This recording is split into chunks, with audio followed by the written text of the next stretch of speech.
Hola, ¿qué tal? ¿Cómo estás? Me da muchísimo gusto saludarte. Mi nombre es Juan Marcos de Puebla y te doy la más cordial bienvenida a este tiempo juntos en el que vamos a pasar unos minutos en la palabra de Dios y vamos a continuar con el Salmo capítulo 37. En la primera parte vimos cómo enfriar el corazón, cómo confiar en Dios, cómo deleitarnos en Dios, cómo encomendar nuestra causa a Él y cómo esperar en silencio. En esta segunda sesión vamos a hablar acerca de la mansedumbre que hereda la tierra, o el hombre manso que hereda la tierra. Y le he puesto como subtítulo al mensaje del día de hoy: fuerza bajo control, paz como herencia, esperanza que permanece.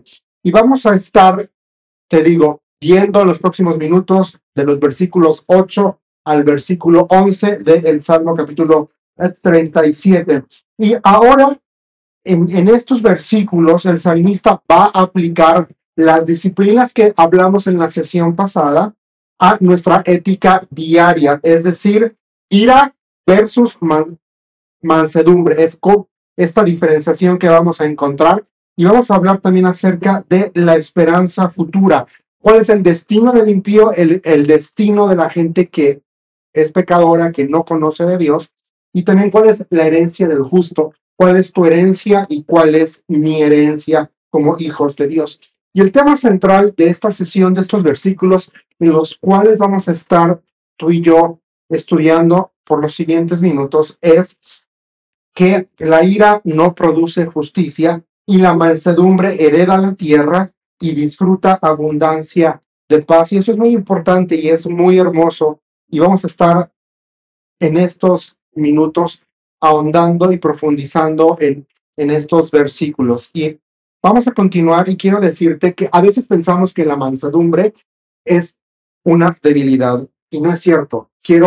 Primer mentira que quiero derribar esta noche, este día, cuando sea que estés viendo este mensaje, es que la mansedumbre no es debilidad. La mansedumbre es fuerza bajo control que espera la herencia prometida. En pocas palabras, es esta fuerza que todos tenemos, pero que es controlada, que se la rendimos a Dios, la ponemos bajo el control del Espíritu Santo y dejamos que sea el Espíritu Santo el que nos controle, el que dicte y determine nuestras respuestas y la forma en la cual nos vamos a conducir ante situaciones que nos pueden enojar, ante situaciones que no podemos entender, ante situaciones que quizá también no podamos comprender al 100%.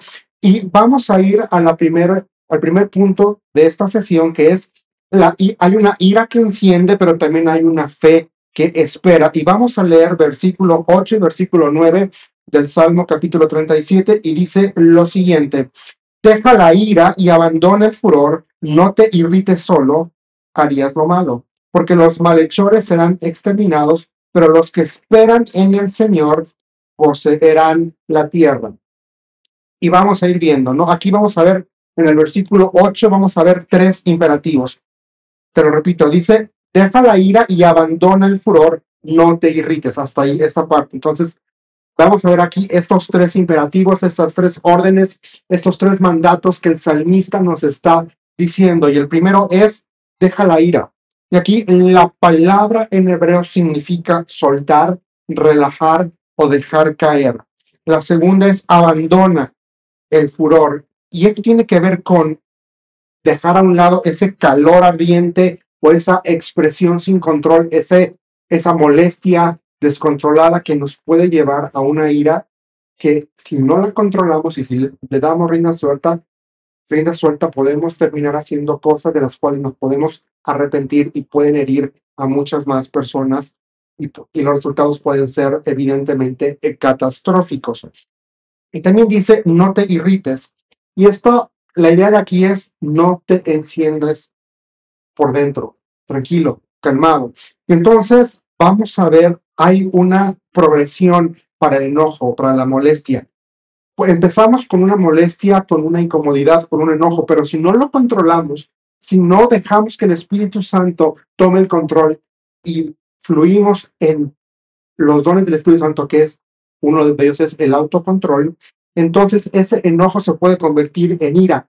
Y esa ira, si no se trata, si no se rinde a Dios, se está ahí latente y esta ira no controlada se convierte en un furor explosivo.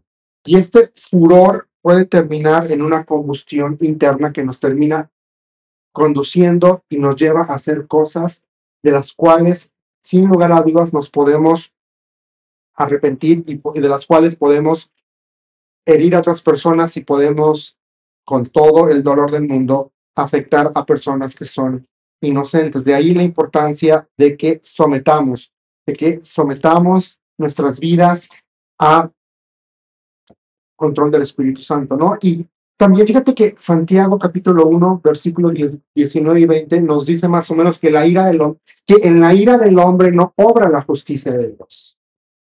Y hay que entender este principio: cuando nos enojamos, cuando no controlamos, cuando no nos rendimos al control del Espíritu Santo, no estamos permitiendo efectivamente que Dios obre en nosotros, que Dios se mueva en nosotros y por lo tanto, como dice Santiago, su justicia no puede operar en nuestras vidas. Y Efesios 4, 26 y 27 también, en este tema de la ira y el coraje y la molestia, prácticamente dice: no le den lugar al diablo. ¿Por qué diría esto? Porque cuando tú y yo nos enojamos y no lo controlamos, no nos medimos, no respiramos, no hacemos una pausa para decir: a ver, esto no está correcto, esto no le está dando gloria a Dios, entonces le damos lugar al diablo, porque entonces viene el diablo y nos siembra ideas que son contrarias a la Escritura. Ideas como: te la va a pagar, tienes que idear algo para tu venganza, esto no puede ser así, así te hizo esto, bueno, tú devuélvesela de una forma que le pueda doler más. Y así no funciona, así no son las cosas en el reino de Dios, así no funciona. Y te pongo un ejemplo, vamos a ver en la vida práctica, en la vida diaria.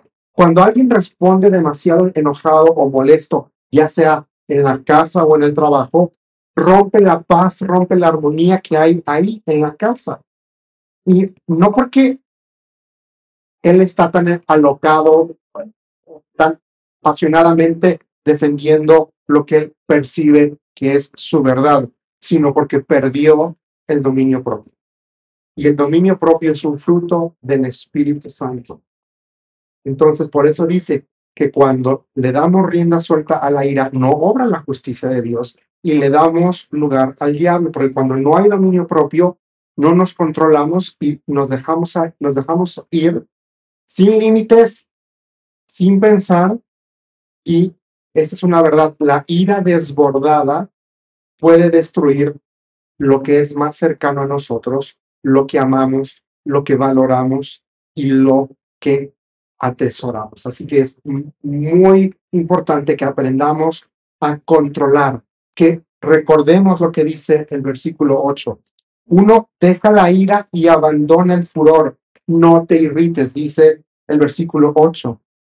Solo harías lo malo. ¿Y qué es lo malo? Es pecar. Y pecar es lo que hace el impío, el que no conoce a Dios, el que no tiene una vida rendida a Cristo va a hacer esto. No conoce límites y se va a agarrar a golpes, se va a enojar, se va a enchilar, se va a calentar y entonces perdimos. Lo podemos ver en los cuántos ejemplos no hemos visto en la televisión, en los partidos de fútbol, soccer, que se empiezan a enojar, se empiezan los ánimos a calentar, y cuando te das cuenta, esa discusión de dos ya se volvió en una trifulca, y esa trifulca puede desencadenar en cuestiones serias. Acuérdense, al menos en Querétaro, hace unos años, así pasó en un partido de fútbol, se calentaron los ánimos, hubo demasiado golpes, la turba enardecida, unos contra otros, todos contra todos, y hubo heridos, las imágenes rondaron por redes sociales y al final, por un periodo de tiempo, no hubo partidos en el estadio de aquí, de la ciudad de Querétaro, por esa razón. Hubo gente herida, gente lastimada, sangre, y todo ¿por qué? Porque no supieron controlar la ira. Entonces, esa es una cosa que tenemos que recordar: dominio propio. Es lo que nos está diciendo el salmista en el versículo 8, dominio propio. Y bueno, continuemos y ahora vamos al punto 2 de nuestra sesión el día de hoy, y es que hay consecuencias inevitables. Y todavía no nos hemos ido de ahí del versículo 8. La segunda parte dice, acuérdate lo que dice, porque solo harías lo malo. Entonces, en hebreo aquí literalmente significa solo al mal traerá o solo va a traer el mal. Una ira sostenida, una ira no rendida a Dios, no rendida, no sujetada, genera tres cosas. Va a generar violencia, va a generar división y también va a generar incredulidad. Acuérdate, siempre me ha llamado la atención esta historia en el Antiguo Testamento, justamente en en el primer libro de la Biblia, que es el Génesis, la historia de Caín y Abel. Uno se enojó con el otro. Caín presentó una ofrenda de que no era aceptable, sino de lo que había cosechado, y su hermano Abel ofreció un sacrificio de sangre. Dice la Biblia que fue olor fragante para el Señor y para Dios. ¿Y qué ocurrió? Dios no vio con buenos ojos la ofrenda de la tierra, pero sí vio con buenos ojos la ofrenda sacrificada del animal.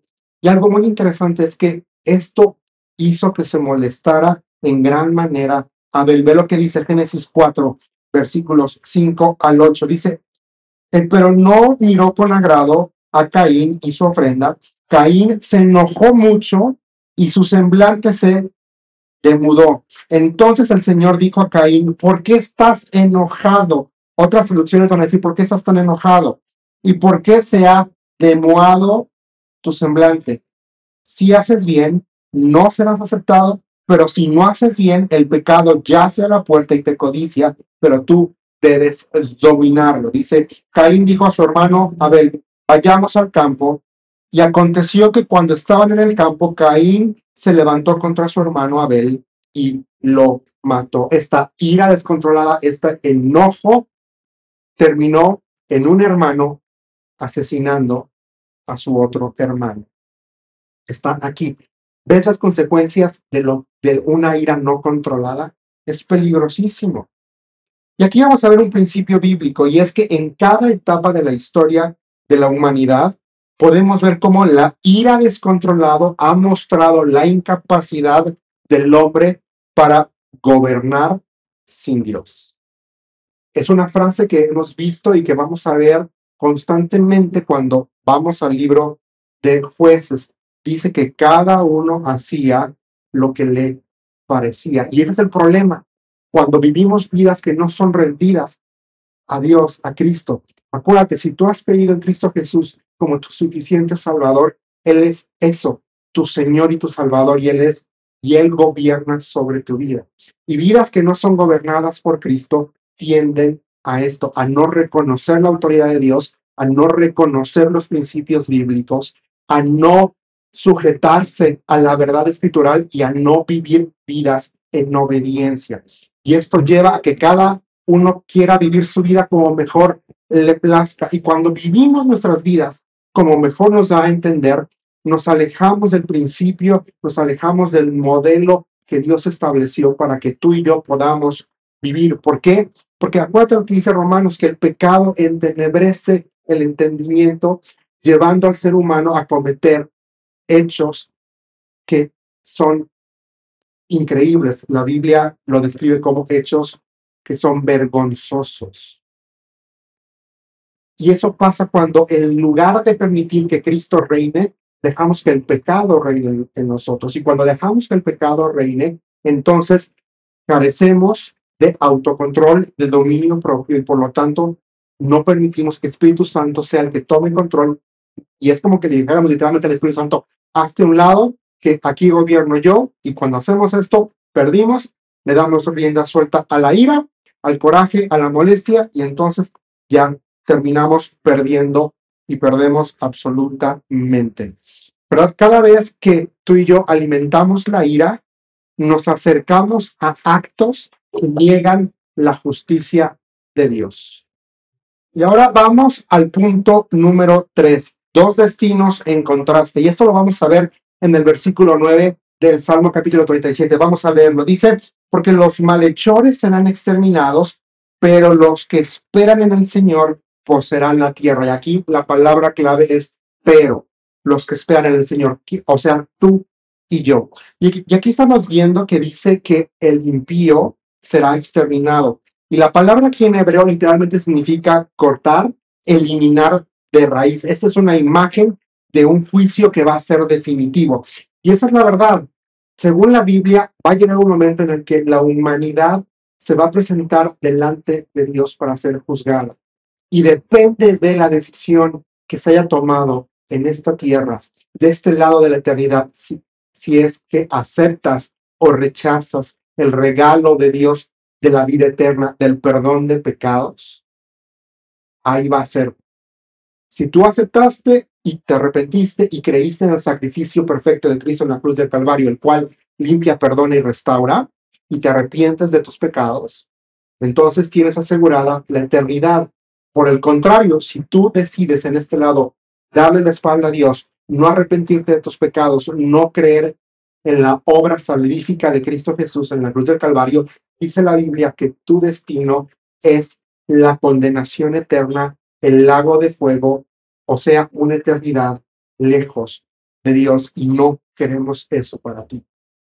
Si tú no estás viendo y nunca has tomado una decisión por Cristo, quizá hoy es el día en que debes hacerlo. La Biblia dice que hoy es el día de salvación. Y tenemos que entender que la Biblia dice que por cuanto todos pecamos, estamos destituidos de la gloria de Dios. Esto quiere decir que pecar literalmente significa hacer lo malo, errar en el blanco, es ir en contra de los principios de Dios, de lo que Dios ha establecido en su palabra. Y dice la Biblia que todos nacemos con pecado. También dice la Escritura que no hay justo ni aún uno. Eso nos coloca a todos, cuando venimos a esta tierra, en la misma canasta.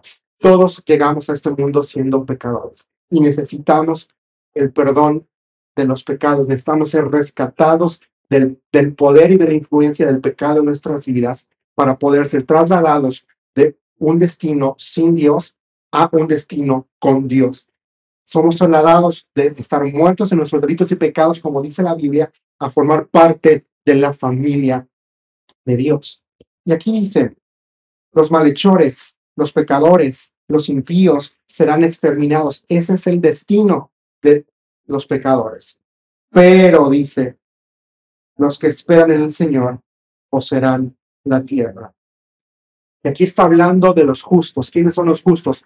Todos aquellos que hemos creído en Cristo Jesús, porque dice la Biblia que cuando tú y yo creímos a este proceso se le conoce como justificación. Es decir, que tus pecados y mis pecados son justificados delante del Padre por la obra perfecta de Cristo Jesús en la cruz del Calvario. Se refiere a su muerte y a su resurrección, lo cual nos hace justos, nos declara ya sin pecado delante de Dios Padre.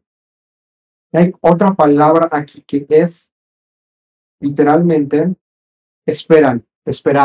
Y aquí esta idea es de aguardar con una esperanza activa. Es decir, todavía yo no he recibido lo que se me ha prometido. Hoy sí puedo gozar de los beneficios de la salvación. ¿Y cuáles son esos beneficios de la salvación? De tener mis pecados perdonados. Puedo tener comunión con Dios. Puedo hablar con Dios. Puedo escucharle hablar a mi vida, a mi alma, a mi corazón, cuando vengo a su palabra y cuando paso tiempo con Él en su bendita palabra. Pero todavía no estoy gozando de la vida eterna. ¿Por qué? Porque todavía estoy vivo y estoy de este lado de la eternidad. Para poder gozar a plenitud la vida eterna, yo necesito dejar de existir en este plano. Pero cuando yo dejo de existir en este plano, cuando dejo de respirar de este lado de la eternidad, comienzo a respirar en la eternidad. Comienzo a respirar, estoy con Él en la eternidad. Esa es la esperanza que tenemos. Y también aquí la otra palabra importante es poseerán. A lo mejor lees otra traducción, otra versión de la Biblia que dice heredar o heredarán. Y ese es el sentido de esta palabra, es heredar, es recibir la posesión prometida.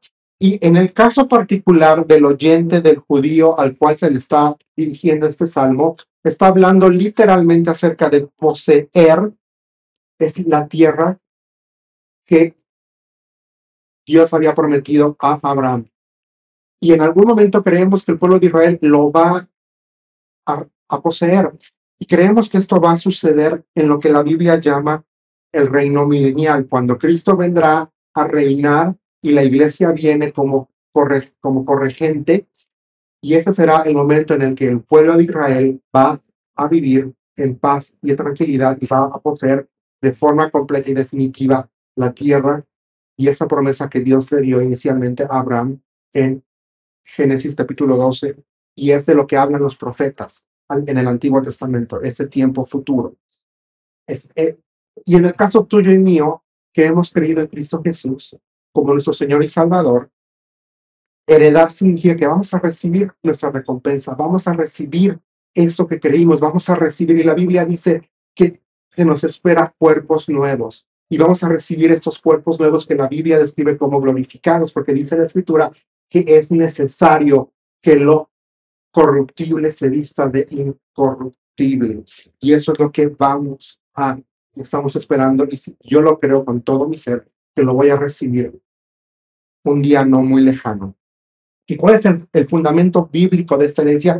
Ya te lo mencionaba, Dios prometió la tierra a Abraham de una manera literal, y creemos que esa es una promesa de posesión literal. Está ahí en Génesis capítulo 12, versículo 7, y esta promesa va a ser reafirmada en Génesis capítulo 15, versículo 18. Y aquí el salmista está hablando de ese evento futuro, como te lo dije, cuando Israel será restaurado según el plan que Dios ya estableció para su pueblo. Y eso lo podemos ver, vamos rápidamente a el libro de Romanos capítulo 11, versículo 26, y dice: así todo Israel será salvo, tal como está escrito: el libertador vendrá de Sión, apartará la impiedad de Jacob.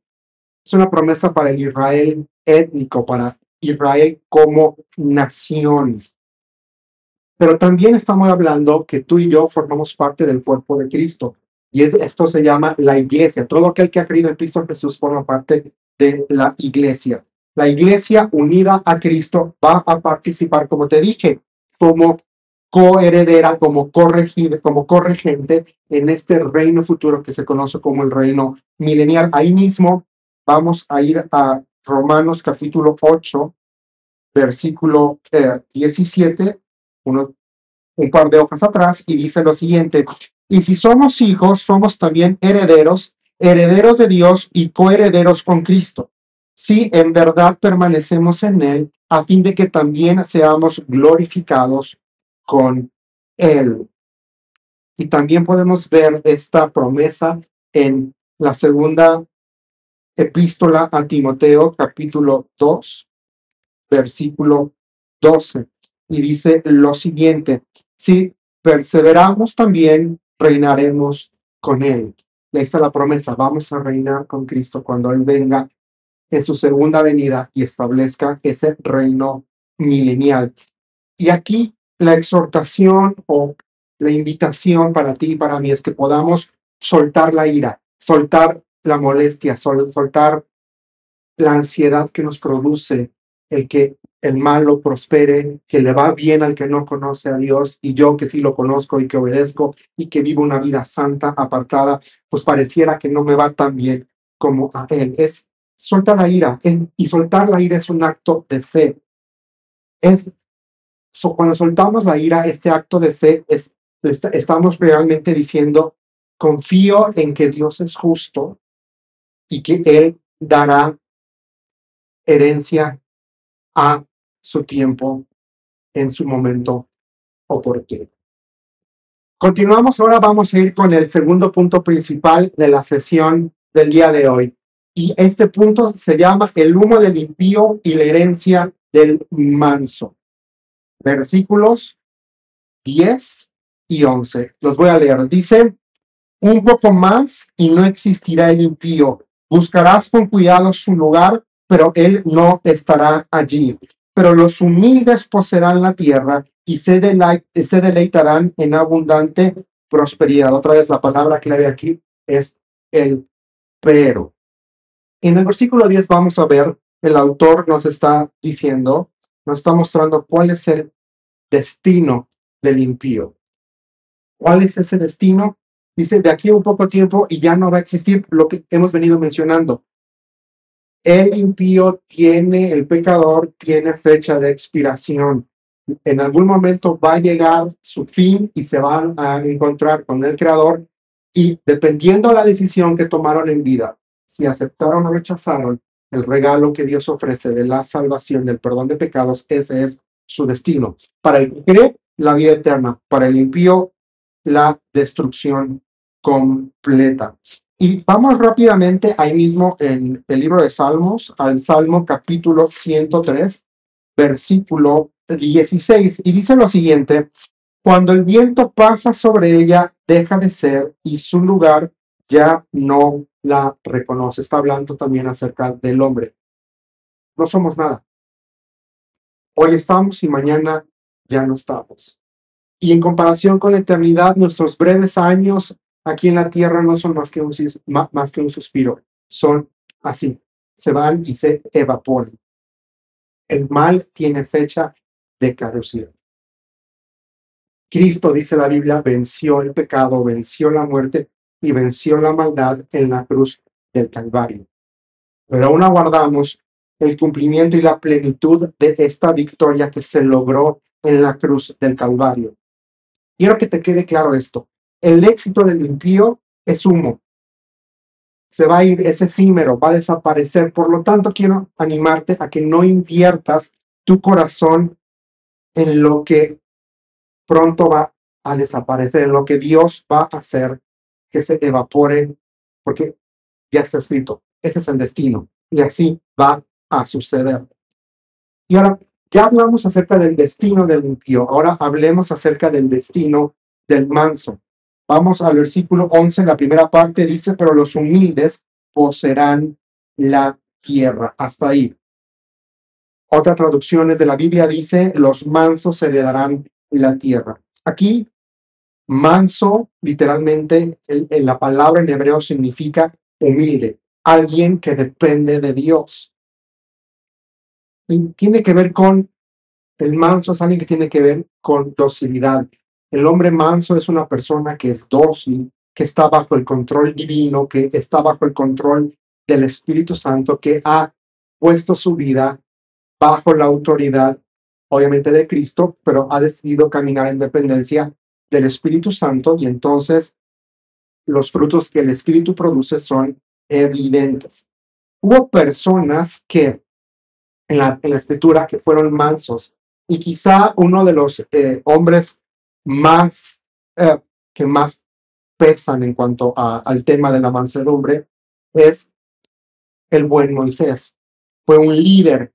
Yo no imagino la presión que sobrellevó Moisés todos los años guiando a un pueblo que constantemente se quejaba, que nada les parecía, que no era agradecido, que no sabían valorar lo que Dios había hecho por ellos. Sin embargo, fue un líder firme, pero que tuvo un espíritu manso. Ve lo que dice Números capítulo 12, versículo 3. Dice: Moisés era un hombre muy humilde, dice esa traducción, pero realmente está diciendo manso, más que cualquier otro hombre sobre la superficie de la tierra. La traducción, el hebreo aquí no es humilde, es manso realmente.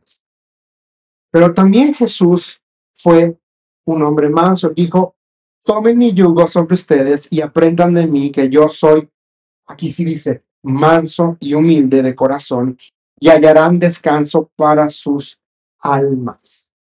Hay una relación hermosa entre ser manso, entre ser dócil y entre tener descanso.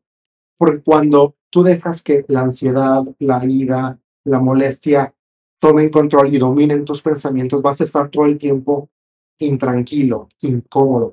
Pero por el contrario, si tú decides ser dócil, ser manso, vas a tener una paz y una tranquilidad que solo proviene de lo alto, y eso es obra de Dios.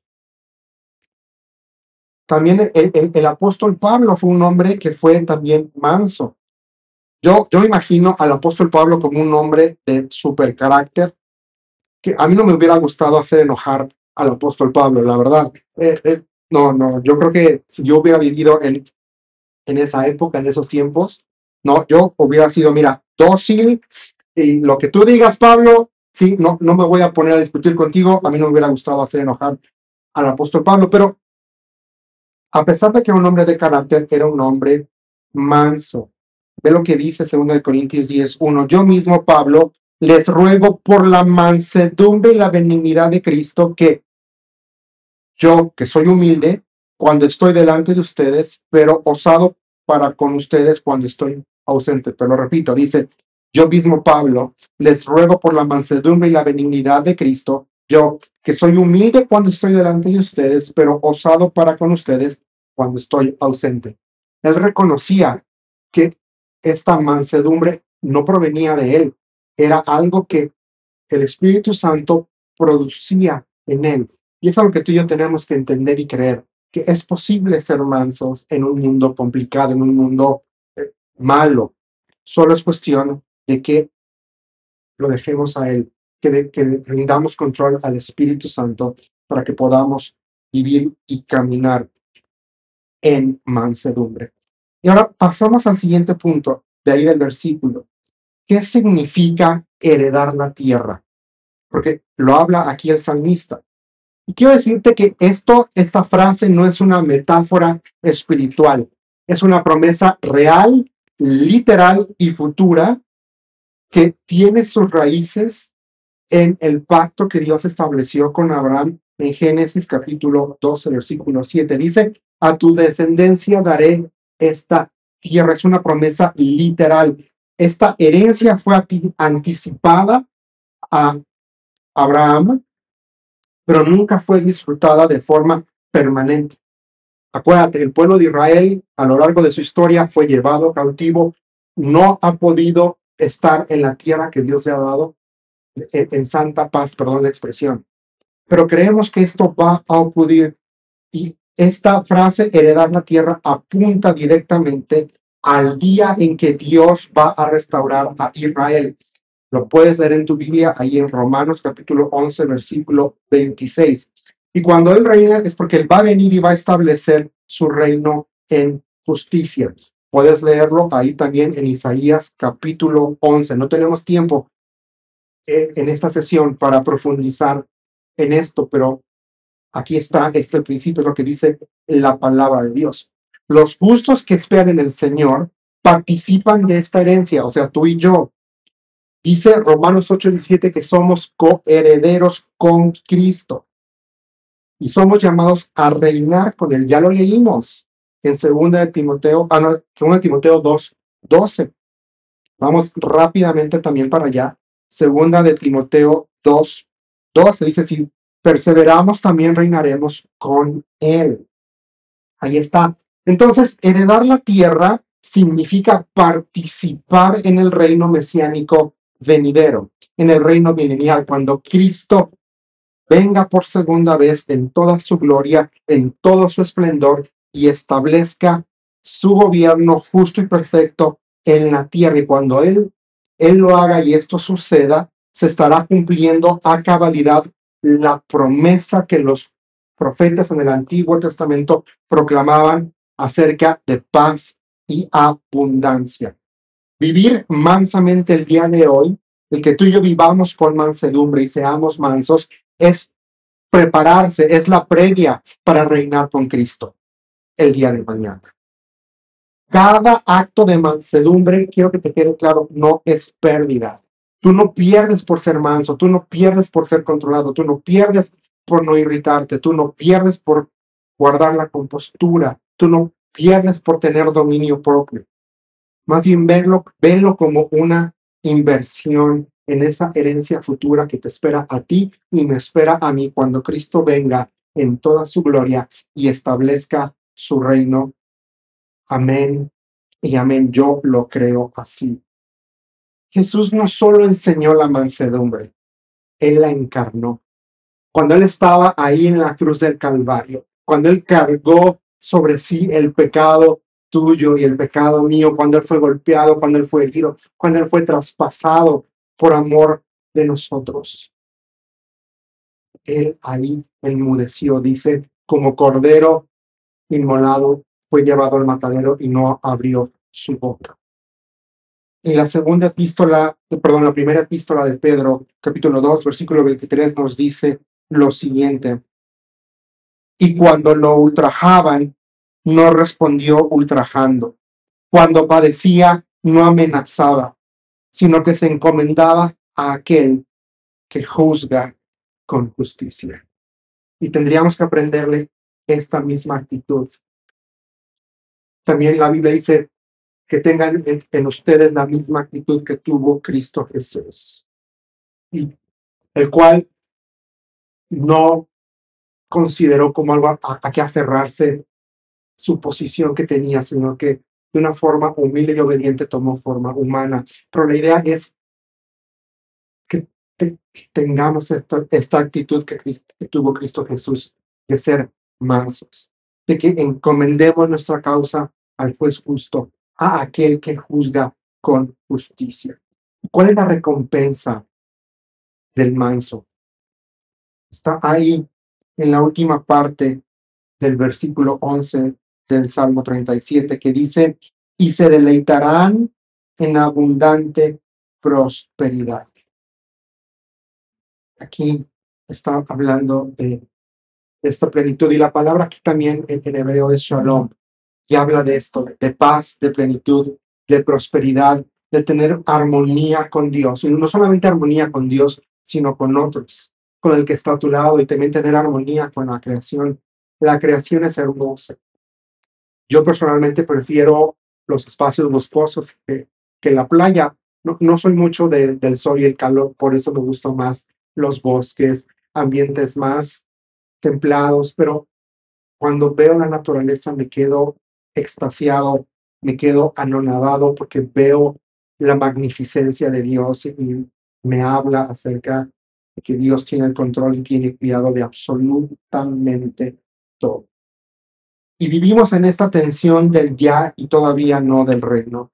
Ya hoy gozamos de salvación, gozamos de los beneficios de poder tener comunión con el Padre, de poder tener y disfrutar paz cuando la tormenta azota, pero esperamos el cumplimiento final, esa plenitud, cuando la paz verdadera, perfecta y absoluta sea establecida por completo. Ve lo que dice Juan capítulo 14, versículo 27. Jesús hablando dice: mi paz les dejo, mi paz les doy. No se la doy a ustedes como el mundo la da.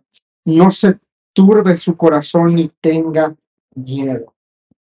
Es esta paz, es este shalom de Dios. Este shalom, esta paz que el mismo Cristo dice y nos promete. Dice: mi paz les doy, mi paz les dejo. Si no se turbe su corazón. Y todavía esperamos ese día, cuando la tierra va a ser llena por completo del conocimiento de Dios. Cuando no haya alma en esta tierra que no reconozca que Cristo es el Señor, que Él es el Rey, que Él es el soberano. El profeta Isaías, hablando de ese tiempo futuro, nos dice en Isaías 11, versículo 9: no dañarán ni destruirán en todo mi santo monte, porque la tierra estará llena del conocimiento del Señor, como las aguas cubren el mar, perdón. La paz verdadera no nace de la venganza, ni de que tú quieras tener el control. La verdadera paz que tú y yo podemos experimentar el día de hoy, obviamente procede de Cristo. Y el hombre que es manso, aquel que confía en Dios y espera el tiempo de Dios, puede disfrutar de esta paz que la Biblia describe, que sobrepasa todo entendimiento. Continuamos con la tercera parte del mensaje del día de hoy, y es el poder escondido en un corazón dócil. Prácticamente este es un resumen, ¿verdad? La mansedumbre pudiera parecer débil, pero realmente es un poder oculto que se manifiesta en varias áreas de la vida cristiana. Cristo es el modelo perfecto de mansedumbre. Él dijo: yo soy manso y humilde de corazón, y en la cruz del Calvario Él respondió a los insultos con silencio y con perdón. y ese mismo carácter es el que se está formando en ti y en mí como fruto del Espíritu Santo, dice Gálatas 5:23. En la esperanza futura, cada acto de mansedumbre en el presente es un ensayo para la vida venidera. Cuando tú y yo aprendemos a dominar la ira y a someter el ego a Cristo, nos preparamos para reinar con Él cuando Él regrese. Segunda de Timoteo 2:12 dice, si sufrimos, también reinaremos con Él. Y en la vida comunitaria, en la vida de iglesia, la ira, hay que entender igual en tu familia, que la ira descontrolada destruye familias y destruye iglesias, pero la mansedumbre restaura y da credibilidad a tu testimonio y a mi testimonio al Evangelio. Por eso Pedro nos exhorta en su primera epístola, capítulo 3, versículo 15, estén siempre preparados para dar razón. Dice, pero háganlo con mansedumbre y con respeto. La mansedumbre también es un camino contemplativo. Y esto implica que vaciemos nuestro ego. Como dice Filipenses 2:5-8, que Cristo se despojó a sí mismo, dejó su lugar en la eternidad para tomar forma humana, para venir a la tierra y morir por ti y morir por mí y darnos así el perdón del pecado. Cada vez que tú y yo elegimos la mansedumbre, Dios está formando en nosotros un poder escondido, si me lo permites. Es esa fuerza bajo control que nos prepara para recibir la herencia eterna. Nuestra manera de manejar la ira hoy es entrenamiento para recibir la herencia futura. La mansedumbre, déjame decirte, es la escuela del reino. Y ya por último, entrenando el corazón para heredar o para recibir nuestra herencia. Y esa es una aplicación práctica. Son 4, así, en 4 puntos. El primero es regla de 24 horas. No respondas en caliente. Espera, ora, espera y busca consejo. Santiago 1:19.